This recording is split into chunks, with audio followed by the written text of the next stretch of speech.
Quando você ouve esse título, o que você pensa? Eliminando a Cristo. Esse é o tema que, na verdade, o Senhor tinha me falado, né, a respeito desse assunto. E eu, conversando com o Ivan, eu até tinha formulado um tema. Mais de 65 anos. Mais de 65 anos. Era o tema. Mas, esse é meio esquisito, né? Mais de 65 anos, o que, que tem a ver? E hoje pela manhã, estudando uns temas acerca que a gente ia tratar hoje, o Senhor me revelou que seria esse aqui, eliminando a Cristo. Abra sua Bíblia em Gênesis capítulo 3. Gênesis capítulo 3, verso 15. Esse verso é bem conhecido. E porei inimizade entre ti e a mulher, entre a tua semente e a sua semente. E ela te ferirá a cabeça e tu lhe ferirás o... Assim que Adão cai, Deus vem até ele, faz roupas para ele e dá uma promessa para ele. E essa promessa está nesses versos. Eu colocarei inimizade entre ti e a mulher, ou seja, entre a serpente e a mulher, entre a sua semente, a semente da serpente e a semente da mulher. E esta te ferirá a cabeça e tu lhe ferirás o calcanhar. Essa promessa, Ellen White diz que foi o evangelho pregado a Adão. Esta promessa era o evangelho pregado a Adão. Foi a mensagem que Abraão ouviu lá na frente, mas com uma outra forma. E essa promessa, ela diz respeito à vinda de alguém que destruiria a serpente. E esse alguém nós sabemos que é Cristo. Só que Adão ouviu, Eva ouviu, mas teve mais alguém que ouviu. Adão creu, Eva creu e teve mais alguém que creu também. Quem que acreditou nessa promessa? O próprio Satanás. Então, quando ele ouve isso, ele entende, no futuro vai vir alguém que vai me destruir.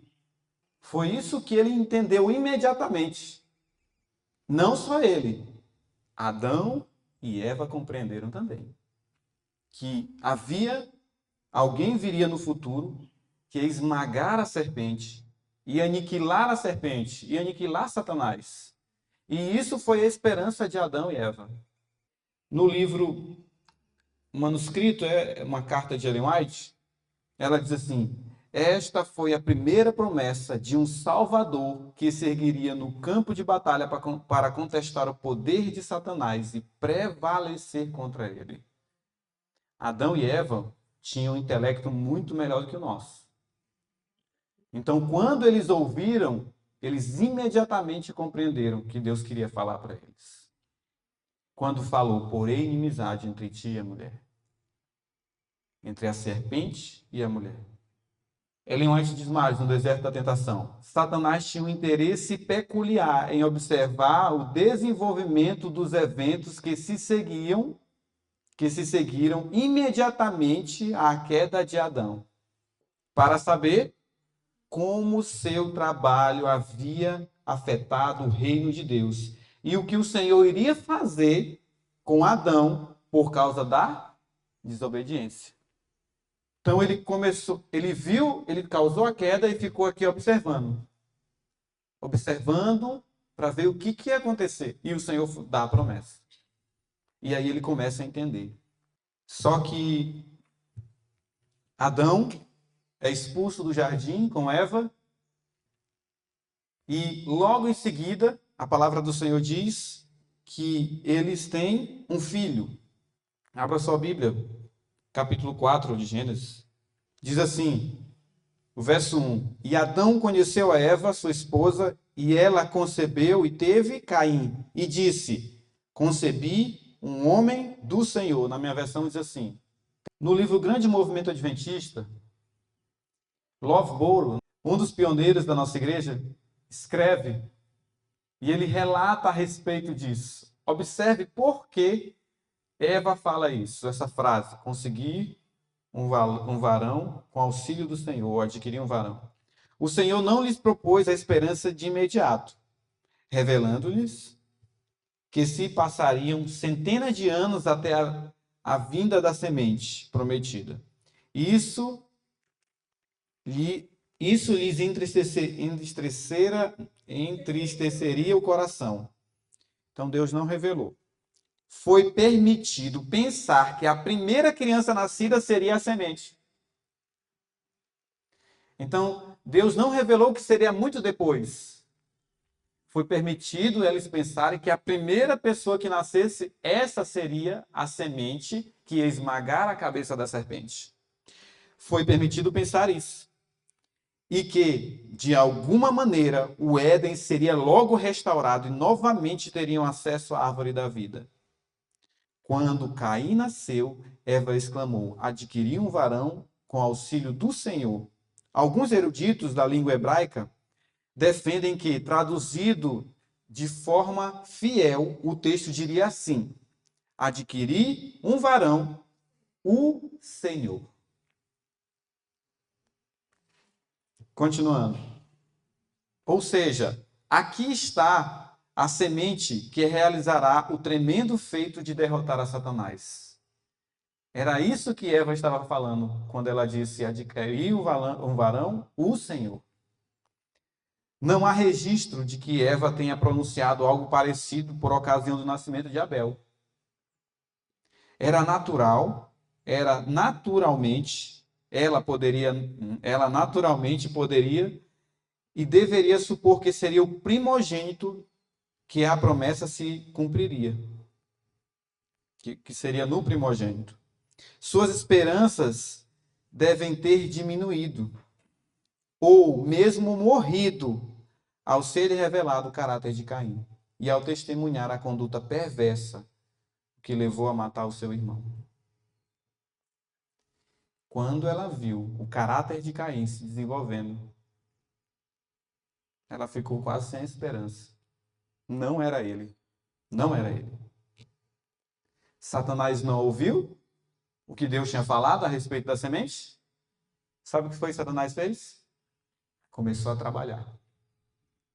É o próximo. Ele também entendeu isso. É o próximo. Então o que nós vamos fazer? Vamos trabalhar nele. E Satanás começou a sugerir trabalhar. Ele é a gente vai ver um texto aqui, como é que ele age. Ele começou a focar em Caim, a sugerir coisas, e Caim começou a aceitar. E o que aconteceu? Caim se tornou um assassino. E a promessa não foi cumprida em Caim. Por quê? Porque ele realmente não quis. Ele simplesmente não permitiu que a partir dele poderia vir, sim. O desejo do Senhor era que logo viesse. Não seria muito longe, muito longe. Então aí inclusive vemos aqui o exemplo de Abraão, que logo pouco tempo depois, Deus diz, daqui a 400 anos você vai herdar toda essa terra. Então, irmãos, observe como Satanás trabalhou. Satanás tentou eliminar Cristo, fazendo com que Caim decaísse mais e mais até se tornar alguém que não tinha mais esperança. O Senhor, na sua grande misericórdia, poupou a vida do assassino Caim. Deus deu ao mundo um exemplo do resultado que adviria de permitir que o pecador vivesse para continuar o caminho de desenfreada iniquidade. Caim é um exemplo de que, se o mal prevalecer, acabou a terra. A terra será destruída porque os homens serão iníquos. a descendência de Caim, você pode ver nos capítulos daqui da Bíblia, você vai perceber terrível como foi essa descendência. Dela veio Nimrod, que construiu a primeira cidade, Ivan falou aqui, Babel. E quantos males o povo de Deus não sofreu, de modo que lá na frente, o Senhor diz, não tem mais todo o pensamento humano, toda a imaginação humana é corrompida, não tem mais o que fazer. Ele falou isso quando ele foi chamar Noé. Toda a imaginação.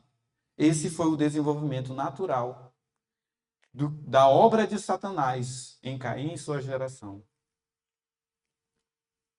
Mas louvado seja Deus que Deus sempre tem um remanescente. Abra sua Bíblia em Gênesis capítulo 6. Nós vamos tentar estudar a história toda do Adventismo praticamente em 1 hora. Talvez não dê. Não dê nem para metade. Gênesis capítulo 6, verso do 1 ao 5.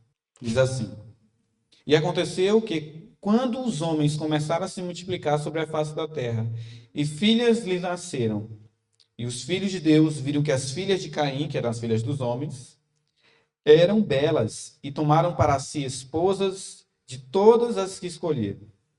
E o Senhor disse: Meu espírito não contenderá para sempre com o homem, pois ele também é carne. Porém, os seus dias serão 120 anos. Verso 4. Havia gigantes naquela terra. Vamos ler o verso 5.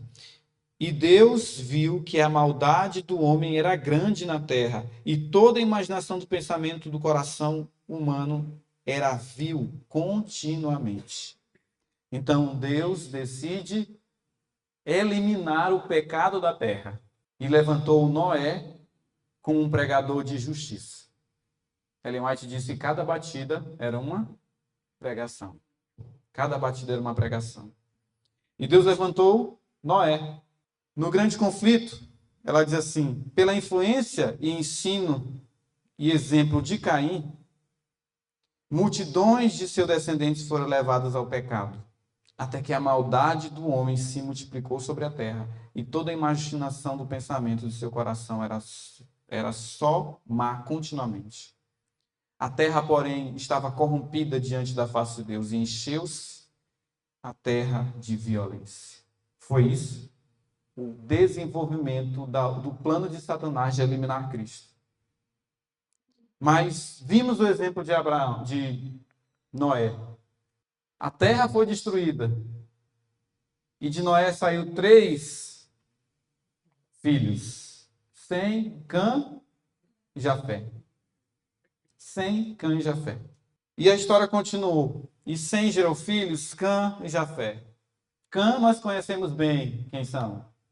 Os descendentes de Cã moravam em Canaã. E Sem, todas essas pessoas, todos esses descendentes, você vai observar que eles entraram no paganismo. Tanto é que Terá, que era o pai de Abraão, descendente de Sem, era um pagão. E Deus chamou Abraão do paganismo, de Ur dos caldeus. Então Deus chama a Abraão. Abra sua Bíblia em Gênesis capítulo 12.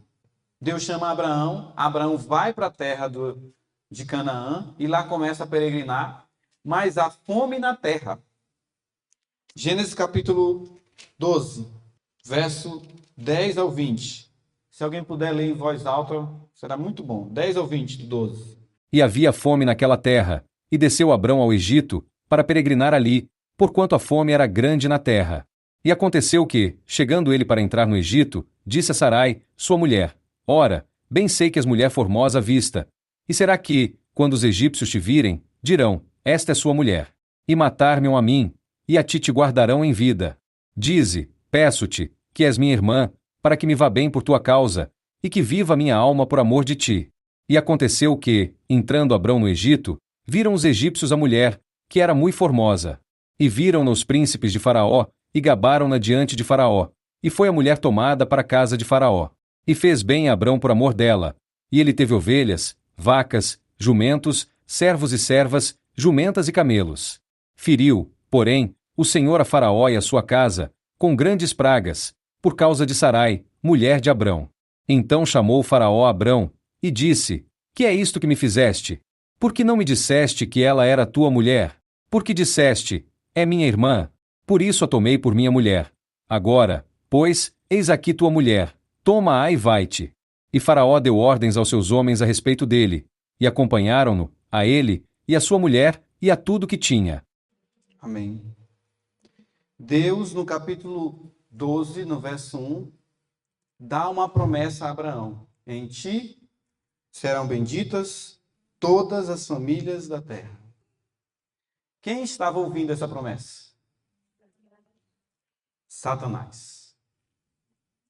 Satanás entendeu que de Abraão sairia uma descendência. Que de Abraão sairia alguém que iria destruí-lo, pisar a cabeça da serpente. E o que foi que Satanás fez? Eu vou atrapalhar isso. Eu vou fazer alguma coisa. Abraão, há uma fome na terra. E essa fome não foi causada por Deus.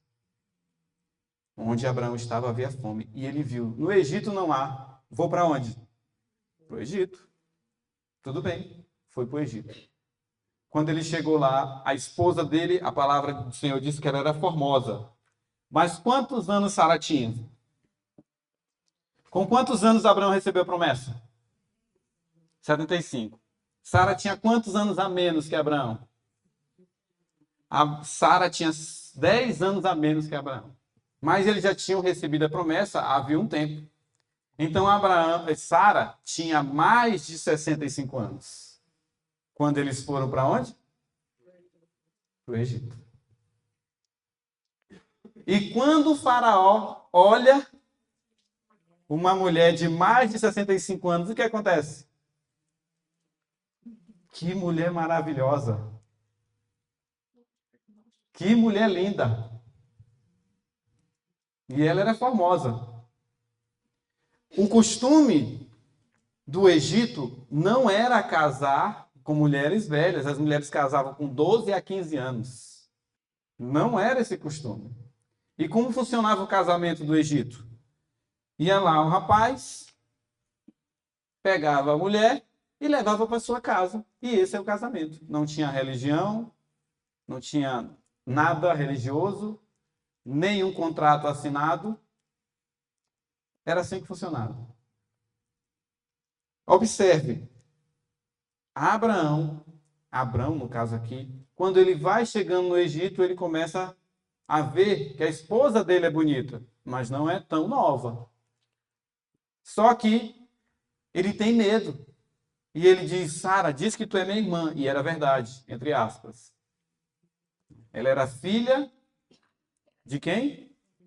Ela era filha do pai dele, mas não da mãe.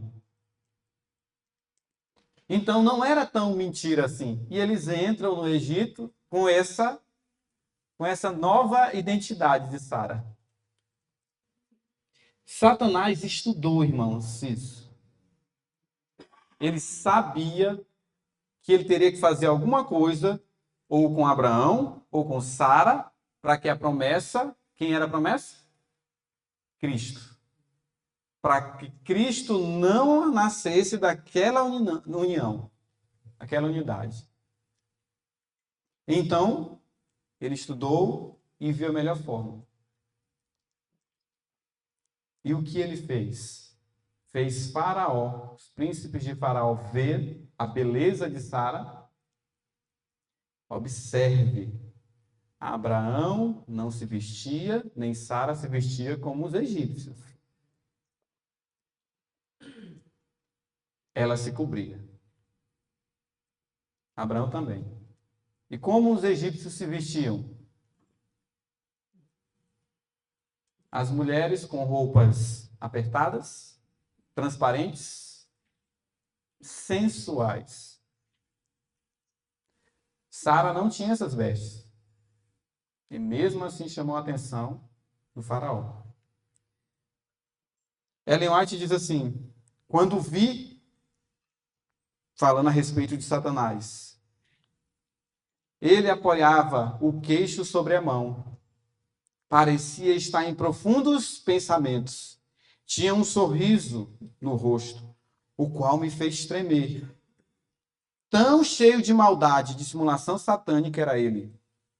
Esse sorriso é o que ele tem precisamente antes de segurar a sua vítima. E ao fixá-la na cilada, tal sorriso se torna horrível. Foi isso que Satanás fez quando sugeriu o temor para Abraão. E lá na frente, ele fez com que Faraó desejasse uma mulher que nem passava perto do média idade que era natural ter. Foi isso, irmãos. Ellen White diz que o casamento é uma coisa que influenciará e afetará a nossa vida neste mundo e no.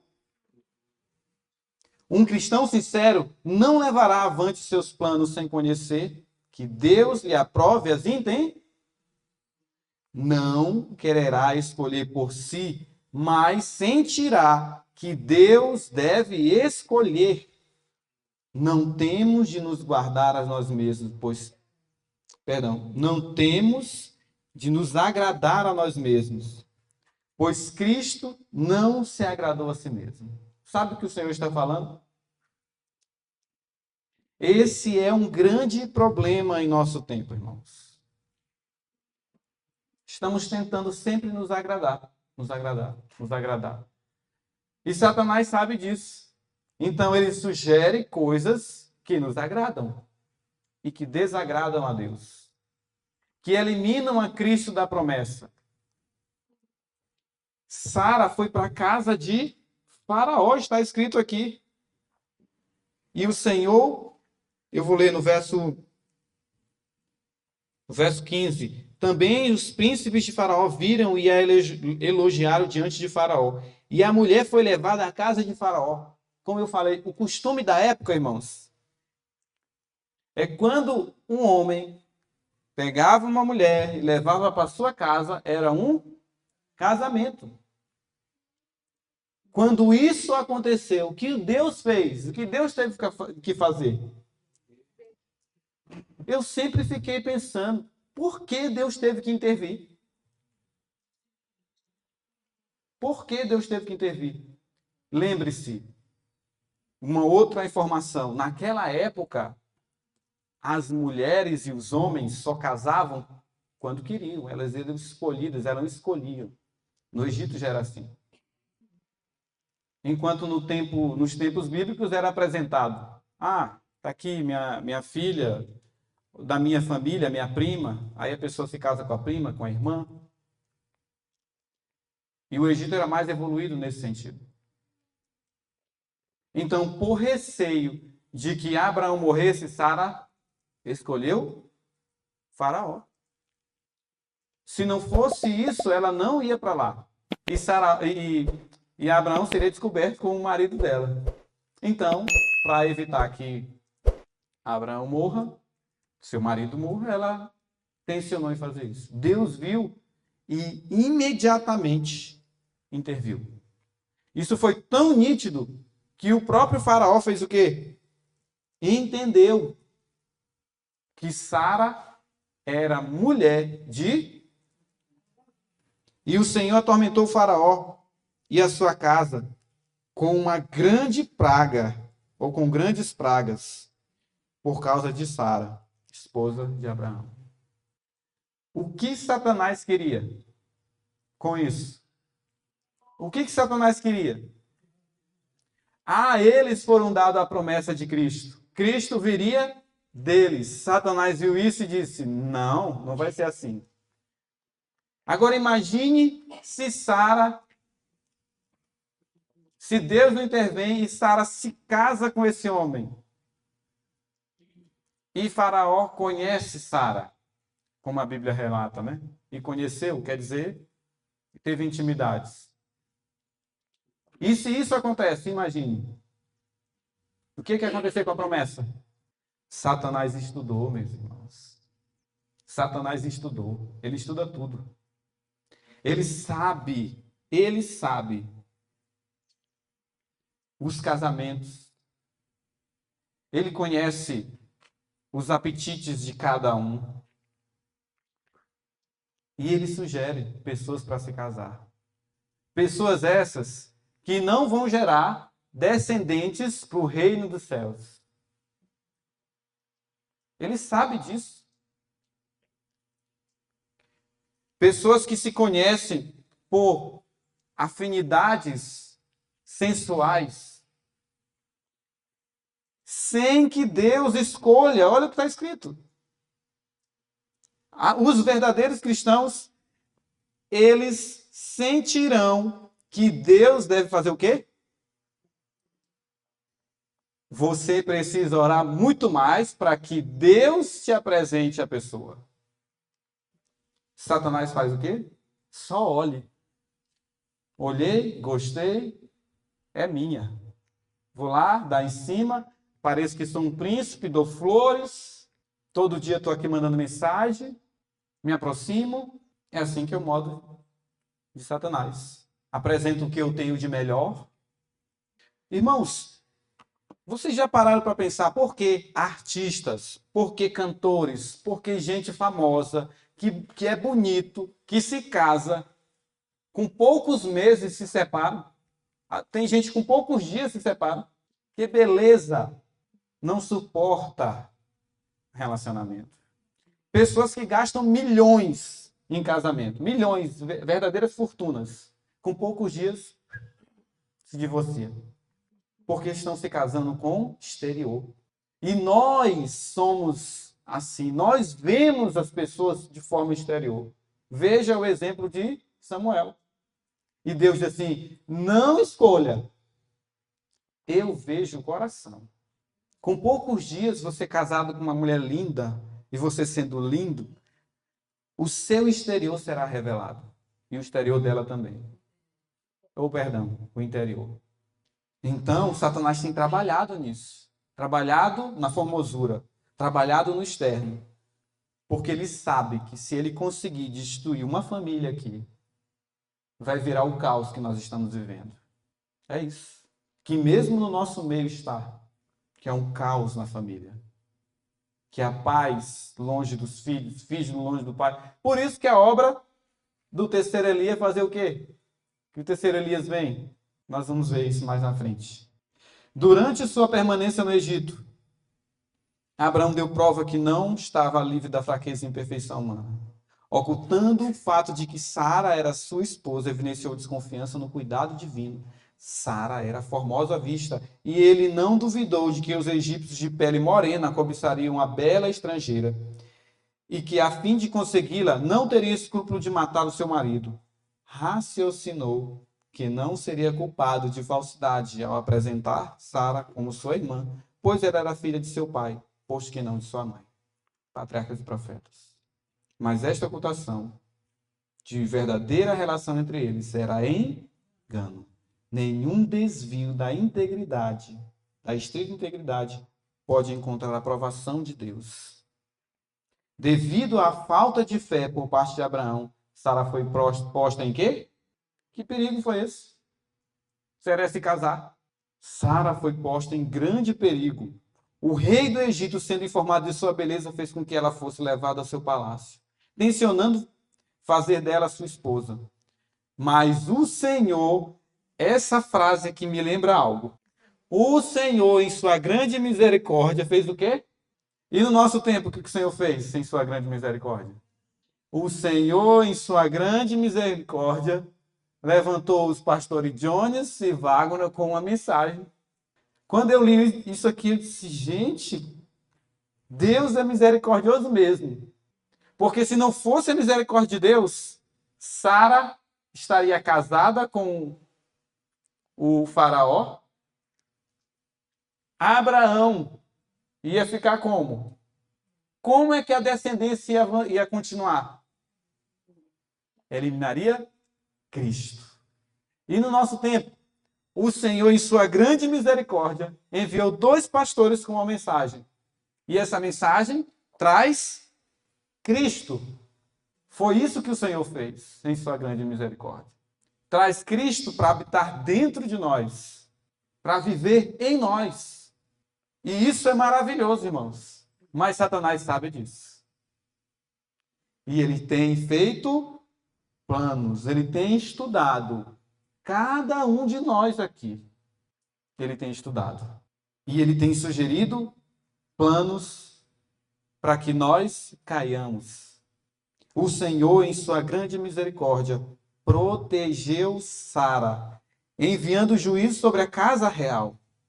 Por este meio, o rei soube a verdade a tal respeito. E indignado pelo engano praticado para com ele, reprovou a Abraão. Olha, quem era o rei? Um pagão. Reprovou a Abraão e restituiu-lhe a esposa, dizendo: que é isso que você me fez? Por que você não disse que ela era... por que disseste que ela era sua irmã? É minha irmã? De maneira que a houvesse tomado por minha mulher. Agora, pois, eis a tua mulher, toma e vai-te. O Senhor em sua grande misericórdia. Spurgeon fala que quando Sara olhou as riquezas de Faraó, ela sentiu atração. Agora imagine, Sara andando, peregrinando de um lugar para o outro sem saber. Qual é a mulher que gosta disso? Que acha isso proveitoso? Me diga, toda mulher quer uma casa, quer um local, quer um lugar para chamar de seu. Sara viu segurança em Faraó. Sara viu segurança. Abraão andando de um lado para o outro, com vestes, aquelas que vocês sabem bem, bem cobertas, enquanto no lugar que eles estavam, uma veste que eles vestiam. É natural que a pessoa sue, é natural que fique com um cheiro não tão agradável. E agora ela está na casa real, com um homem sarado, bonito. As vestes deles eram essas, irmãos. Os melhores perfumes que existem, depilado, sem barba. Irmãos, isso foi uma tentação para aquela mulher. Se Deus não tivesse intervido, Satanás alcançaria o seu propósito. Se Deus não tivesse intervido pela sua misericórdia, poderia acontecer isso bem aí. Aí você pode me dizer, era impossível, Sara era estéril. No livro do Gabriel Estevam, diz que Satanás travou o ventre da mãe dele. Quem já leu o livro sabe disso. Travou o ventre da mãe de Estevão, Gabriel Estevam. E disse, daqui vai sair um filho e esse filho vai ser meu. Mas não vai ser o primeiro. E aí, passou alguns anos, veio o primeiro e passou mais um tempo e veio o segundo filho, que foi o Gabriel. Satanás fez isso com o Gabriel, com a família, com a mãe dele. Eles eram entregues a Satanás. Eles faziam culto, faziam sacrifício, culto satânico. Imagine se dessa realidade viesse um filho. Esse seria o filho da promessa? Esse seria o filho de Satanás. Irmãos, é isso que tem acontecido com as nossas famílias. Relacionamentos feitos, criados por desejo carnal, têm gerado filhos do maligno, irmãos. E isso é um perigo. Não, isso não acontece só aqui, no meio do povo de Deus. Satanás fez isso e até muito mais lá fora. Crianças criadas sem pai, sem mãe. Crianças rebeldes. É assim que Satanás tem feito, trazendo filhos da ira. Então Deus novamente traz a promessa a Abraão. Abraão, saibas de certo que peregrino será a tua descendência em terra alheia. E tu será morto, e ela será reduzida à escravidão e afligida por 400 anos. Mas também eu julgarei a nação ao qual ela deve servir. Ela tem de servir. E depois sairá com grande riqueza, e tu irás aos teus pais em paz, e em boa velhice serás sepultado. E a quarta geração tornará para cá, porque a medida da injustiça dos amorreus não está cheia. Quem estava ouvindo isso? Abraão ouviu. Mas quem mais estava ouvindo? E o que ele entendeu? Daqui a 400 anos, vai vir alguém que esse vai destruir a serpente. Foi isso que ele entendeu. a mesma coisa que Abraão entendeu. E ele acreditou nisso. Então, irmãos, o que ele começou a fazer de novo? O povo foi para o Egito, e aí houve todas aquelas histórias que nós conhecemos com Jacó, com José, e o tempo passou e veio um faraó que não conhecia o Deus de José. Ellen White diz assim: Satanás está ativamente empenhado em influenciar pessoas inteiramente incompatíveis entre si a ligarem seus interesses. Ele exulta nessa obra, pois pode assim trazer mais miséria e desesperado infortúnio à família humana do que exercendo sua habilidade em qualquer outro meio. Satanás está fazendo isso. E eu tinha falado a respeito de Elias. A obra dele está descrita em Malaquias, capítulo 4, 6, está escrito aí. Ele converterá o coração dos pais aos filhos e o coração dos filhos aos pais, para que não venha e fira a terra com... Quem é o terceiro Elias? Ou quem são? O povo que é descendente de Abraão e herdeiro das promessas. Então, no final, o Senhor disse que levantaria um povo que ia fazer um trabalho contrário ao trabalho de Satanás. E esse trabalho seria restauração da família. Como a família pode ser restaurada? A única forma da família ser restaurada é trazendo Cristo para morar em cada membro. A única, não tem outra forma. Então, como ele sabe que o terceiro Elias vai ter que fazer essa obra, ele está tentando eliminar Cristo do terceiro Elias. Ele está tentando eliminar Cristo de dentro de nós. Nós vamos ver aqui isso. A obra de Satanás profunda. Ele quer acabar com a promessa do Senhor Jesus. Abra sua Bíblia em Êxodo 1. Êxodo capítulo 1. Êxodo capítulo 1, do verso 7 ao 22. E os filhos de Israel frutificaram, aumentaram muito e multiplicaram-se, e foram fortalecidos grandemente, de maneira que a terra se encheu deles. E levantou-se um novo rei sobre o Egito, que não conhecera José, o qual disse ao seu povo: Eis que o povo dos filhos de Israel é muito e mais poderoso do que nós. Eia, usemos de sabedoria para com eles, para que não se multipliquem, e aconteça que, vindo guerra, eles também se ajuntem com os nossos inimigos, e pelejem contra nós, e subam da terra. E puseram sobre eles maiorais de tributos, para os afligirem com suas cargas. Porque edificaram a Faraó cidades armazéns, Pitom e Ramessés. Mas quanto mais os afligiam, tanto mais se multiplicavam, e tanto mais cresciam, de maneira que se enfadavam por causa dos filhos de Israel. E os egípcios faziam servir os filhos de Israel com dureza, assim que lhes fizeram amargar a vida com dura servidão, em barro e em tijolos, e com todo o trabalho no campo, com todo o seu serviço, em que os obrigavam com dureza. E o rei do Egito falou às parteiras das hebreias, das quais o nome de uma era Sifrá e o da outra Puá, e disse: Quando ajudardes a dar à luz as hebreias, e as virdes sobre os assentos, se for filho, matai-o, mas se for filha, então viva. As parteiras, porém, temeram a Deus e não fizeram como o rei do Egito lhes dissera, antes conservavam os meninos com vida. Então o rei do Egito chamou as parteiras e disse-lhes: Por que fizestes isto, deixando os meninos com vida? E as parteiras disseram a Faraó: É que as mulheres hebreias não são como as egípcias, porque são vivas, e já têm dado à luz antes que a parteira venha a elas. Portanto Deus fez bem às parteiras. E o povo se aumentou, e se fortaleceu muito. E aconteceu que, como as parteiras temeram a Deus, ele estabeleceu-lhes casas. Então ordenou Faraó a todo o seu povo, dizendo: A todos os filhos que nascerem lançareis no rio, mas a todas as filhas guardareis com vida. Muito bem, obrigado, irmão. Observe como Satanás trabalhou. Ele observou na promessa feita a Abraão de que daqui em 400 anos, alguém viria e a terra seria dada de volta. Eles herdariam a terra, eles receberiam a promessa.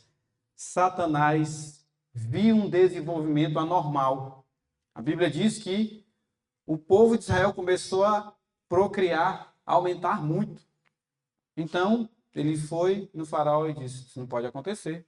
Porque se eles aumentam, eles ficam maiores, eles tomam o reino. Vamos matar os homens, os meninos nascidos. Foi isso que Satanás fez. E qual era o objetivo realmente de Satanás? O que Satanás queria? Matar o prometido,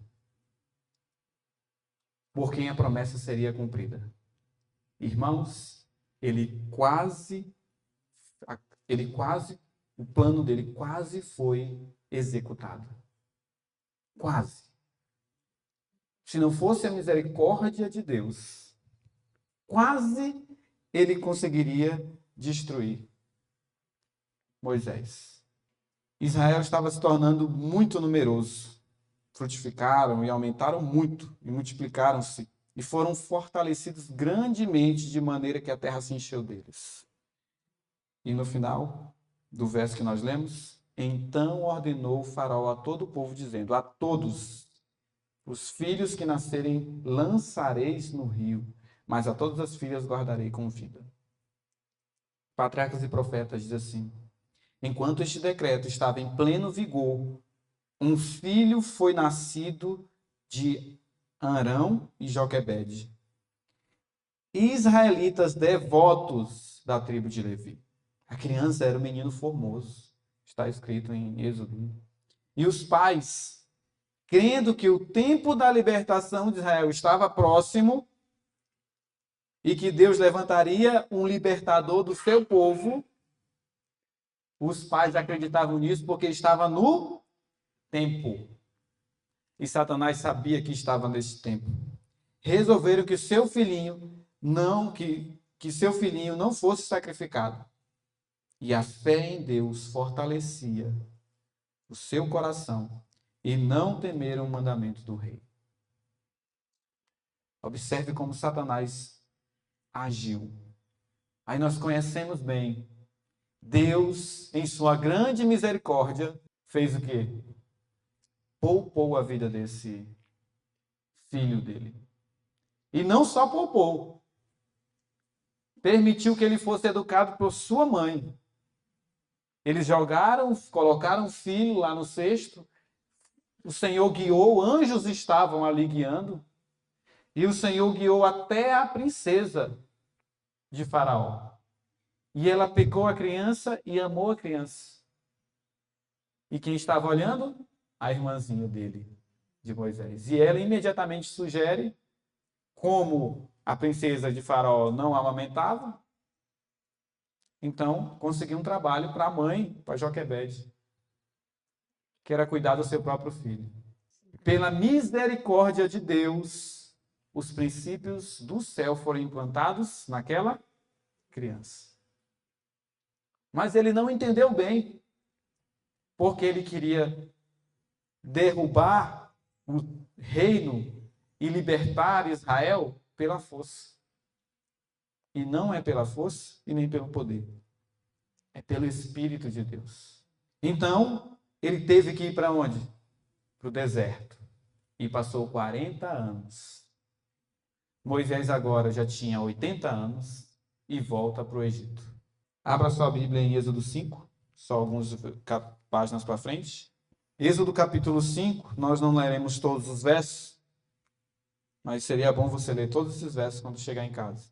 Irmãos, Satanás, quando viu Moisés vindo para libertar o povo, e ele viu que ele vinha com uma mensagem poderosa, ele fez algo.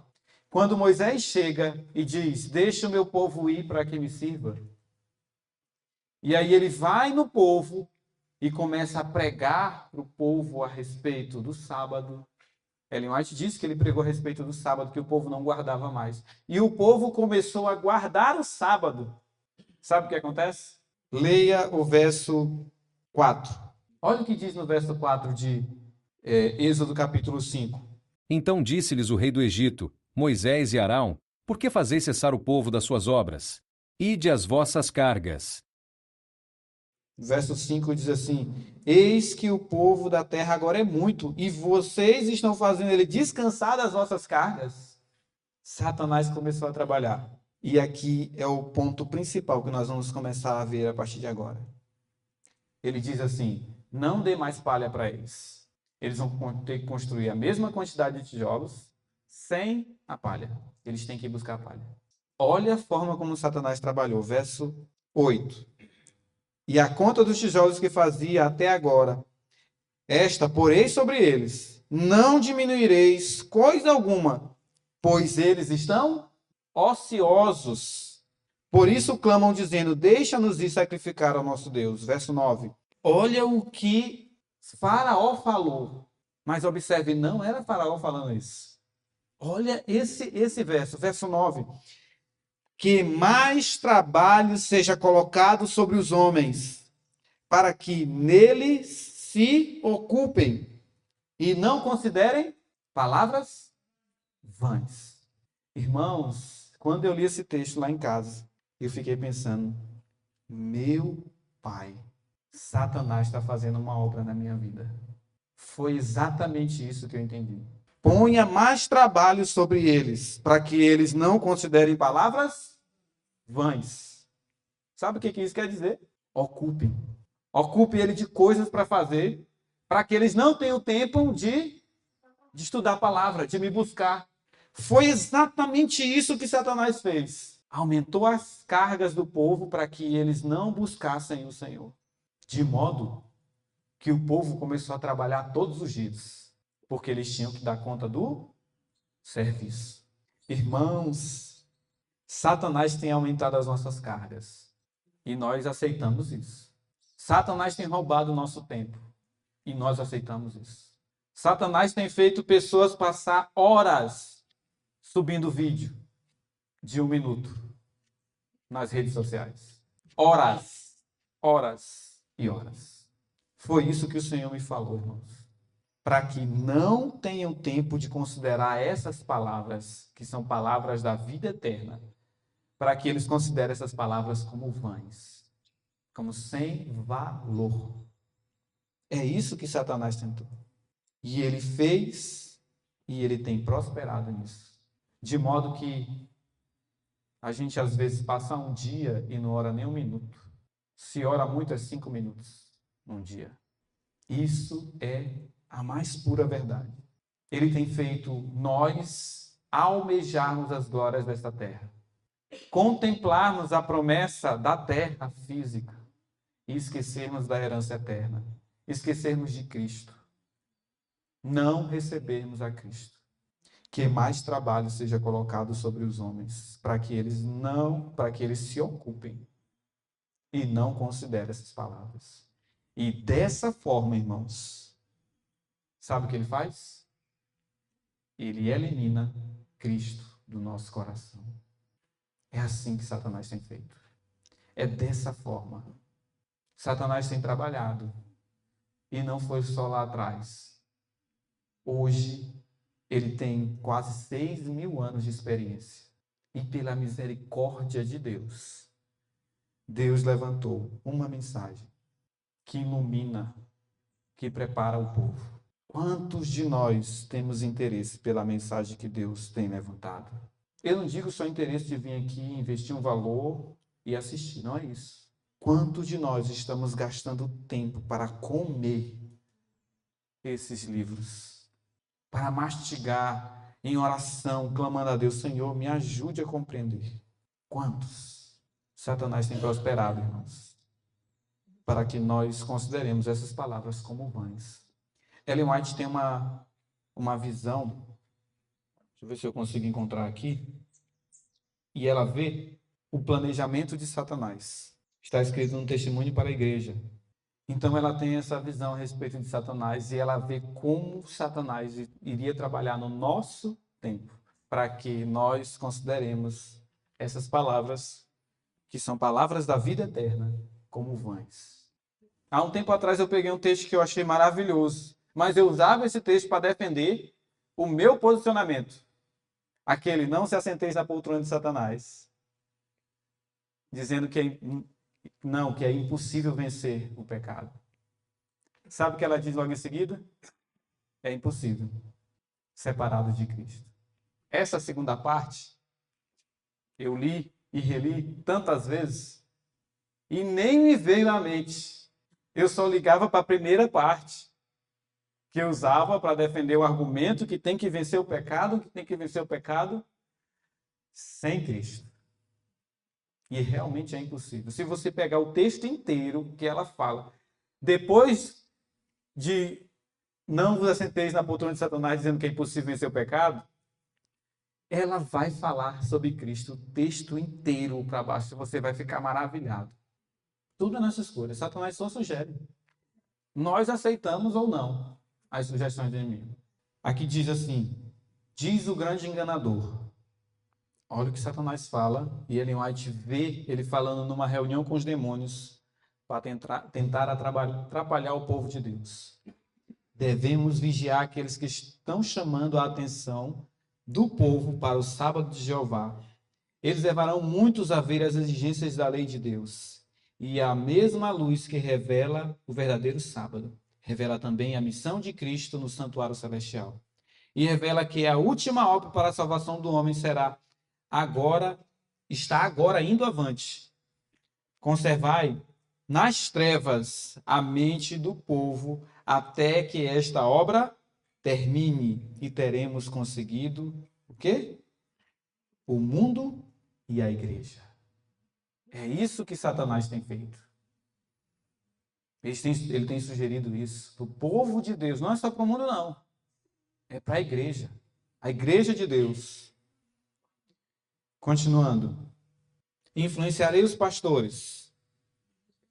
Eu vou ler pular um pouquinho. Influenciarei os pastores populares a desviar dos mandamentos de Deus a atenção dos ouvintes. Aquilo que as Escrituras declaram ser perfeitas. A lei da liberdade será representada como um jugo de escravidão. O povo aceita as explanações das Escrituras de seus pastores e não estuda por si mesmo. Portanto, atuando por meio de seus pastores, posso dominar o povo de acordo com a minha vontade. Isso aqui, irmãos, nós estamos gravando. Nós estamos gravando isso aqui. Mas isso aqui não é para ser uma lei. Não é para ser lei para ninguém. Porque Satanás está se referindo a isso aqui que está acontecendo. A verdade pode até ser exposta, mas o que o povo faz? Ao invés de estudar por si mesmo, vai e só assiste um vídeo. Ah, o que estão falando? O que é a verdade? O que é a mensagem da justiça de Cristo? Ah, o irmão prega sobre esse assunto, vou botar ele lá. Ponto. Aí coloca, agora eu já sei o que é. E o que acontece com a palavra? É meio que tornada vã. O tempo com a palavra é tornado vã. Tem mais valor aquilo que está sendo filmado do que sua comunhão com o Senhor. Diz mais, mas nossa principal preocupação é silenciar esta seita de observadores do sábado. Devemos despertar contra eles a indignação popular. Não é o que está acontecendo no nosso tempo? Quantas pessoas, grandes teólogos, estão dizendo a igreja adventista é uma seita. Estão despertando a imaginação popular. Estão despertando a indignação popular. Alistaremos ao nosso lado grandes homens e homens sábios segundo o mundo. Induziremos aos que estão em autoridade a executar nossos propósitos. Então, o sábado que eu estabeleci, que é o sábado espúrio, será forçado pelas leis mais severas e obrigatórias. Os que as desrespeitarem serão tocados das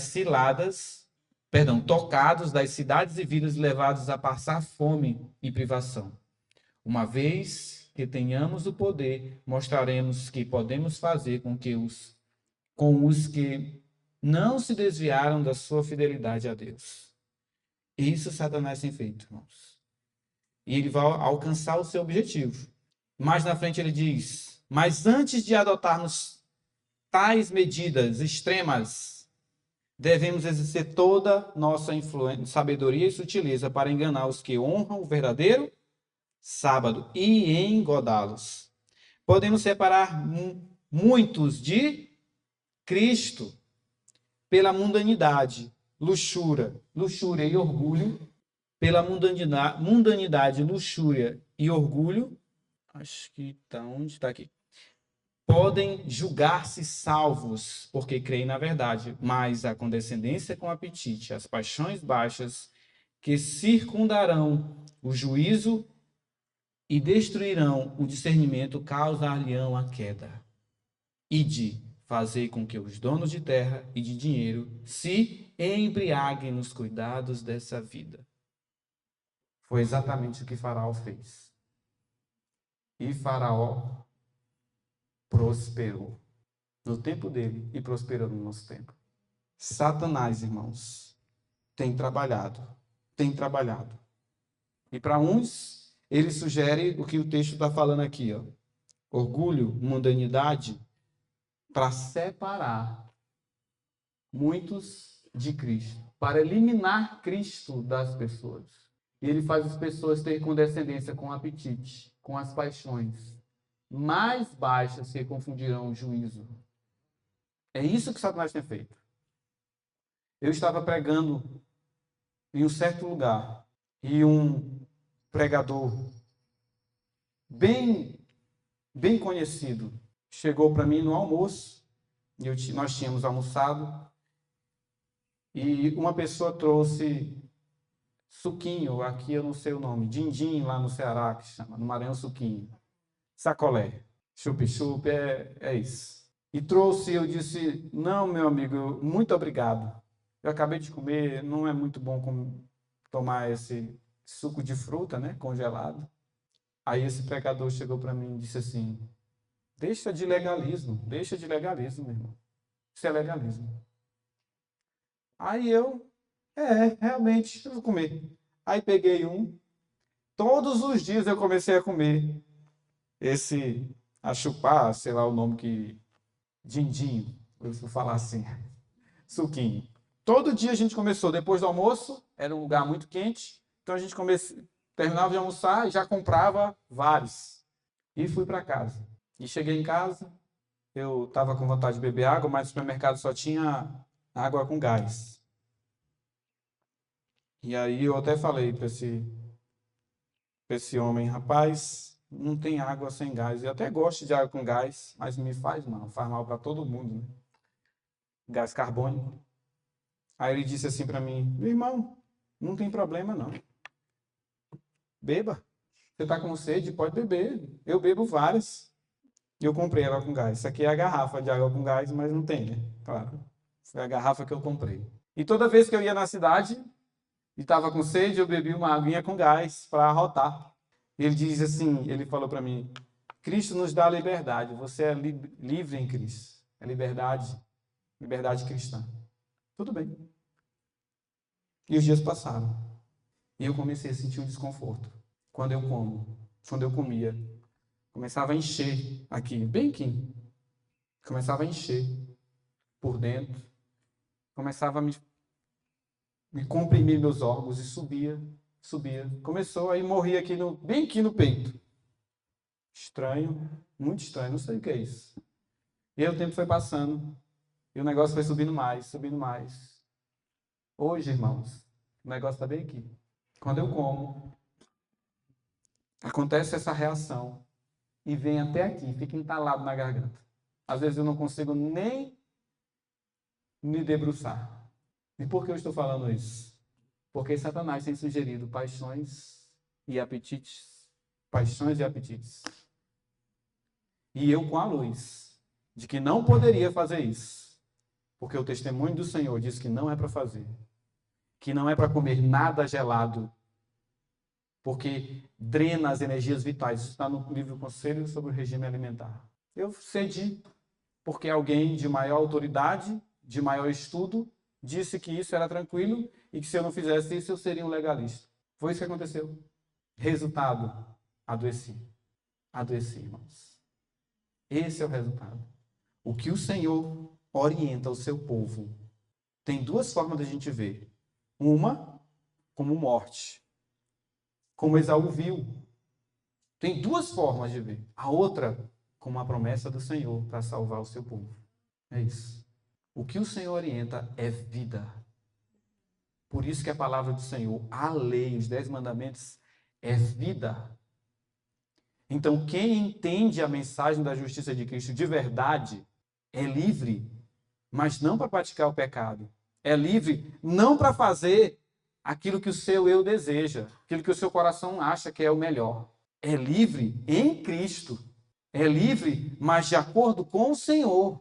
E isso eu entendi a duras penas, com o negócio entalado na garganta, irmãos. Foi assim que eu entendi. E imediatamente eu voltei ao Senhor. Senhor, tenha misericórdia de mim.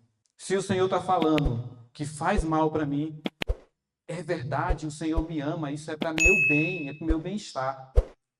O meu desejo, a minha liberdade não pode ultrapassar aquilo que Deus colocou sobre mim, o presente que Ele me dá. Apetites e paixões, isso, irmãos, tem destruído o nosso povo. E tem entrado no nosso povo esse novo entendimento que em Cristo você é livre para cometer até pecados. Você vai cometer pecados e você tem liberdade sim para fazer isso. Mas as consequências dos pecados, elas virão. Cristo tem poder para fazer você vencer o pecado. Ele é o poder. Ele é a inimizade.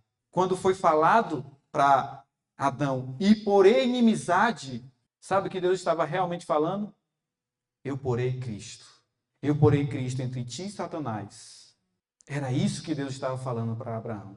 Para Abraão não, para Adão. Eu porei Cristo. Se Deus põe Cristo, onde é que Cristo está? Está na palavra, está no Espírito de profecia. Não é assim? E onde é que estão as orientações de Cristo para mim? Onde é que está Cristo? Na alimentação, na minha forma de vestir, no que eu bebo, em tudo, irmãos, no que eu olho, na minha recreação. Se Cristo estiver em mim, irmãos, eu vou escolher servir ao Senhor. Eu não vou escolher servir a mim mesmo, aos meus desejos e às minhas paixões. E é isso que Deus tem falado para nós. Se eu começar a seguir minhas paixões e meus desejos, eu vou eliminar Cristo. E vou estar fazendo o que Satanás planejou, separar o meu povo de Cristo. Temos que ter muito cuidado, irmãos. Muito cuidado. Nós temos terras, somos donos de coisas. Não deixemos que essas coisas atrapalhem a nossa comunhão com Deus. Esse testemunho para ministro, página 474. Não deixemos que Satanás atrapalhe. Não permitamos as sugestões do inimigo, porque isso é a ruína do povo de Deus. Eu louvo ao Senhor porque hoje eu tenho esse problema de saúde que eu não tinha, porque foi a partir disso que Ele me disse o que eu deveria fazer. Deus é tão maravilhoso que eu estava em Fortaleza, na capital, 3 dias antes de começar a sentir o que eu estou sentindo até hoje.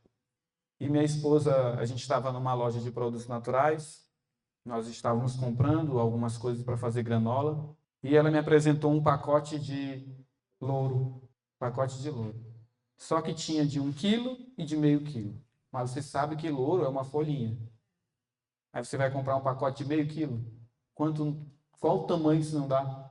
Aí só tinha de 1 quilo e de meio. Então vamos levar o de meio, né? Aí dura a eternidade. Só usa para colocar no feijão, que a gente usa. E nós levamos esse pacote. 3 dias depois eu comecei a sentir. E o remédio que faz passar esse inchaço interno é louro. Veja a misericórdia de Deus. Deus permitiu que eu adoecesse. E hoje eu estou sentindo aqui, um entalado na garganta. Porque eu preferi seguir palavras vãs e não a palavra de Deus. Nós temos que estudar por nós mesmos, senão nós vamos ser enganados, irmãos. Estude por você mesmo. Satanás está tentando fazer de tudo para nos enganar. Estude com oração. Clame a Deus. Busque ao Senhor. Ele diz que o segredo do Senhor é para que os temem. Ele revelará a sua lei. Se for uma pessoa, por maior que seja, por mais instrução que tenha, não siga sem comparar com o que o Senhor está falando, porque isso vai ser a ruína para a nossa alma.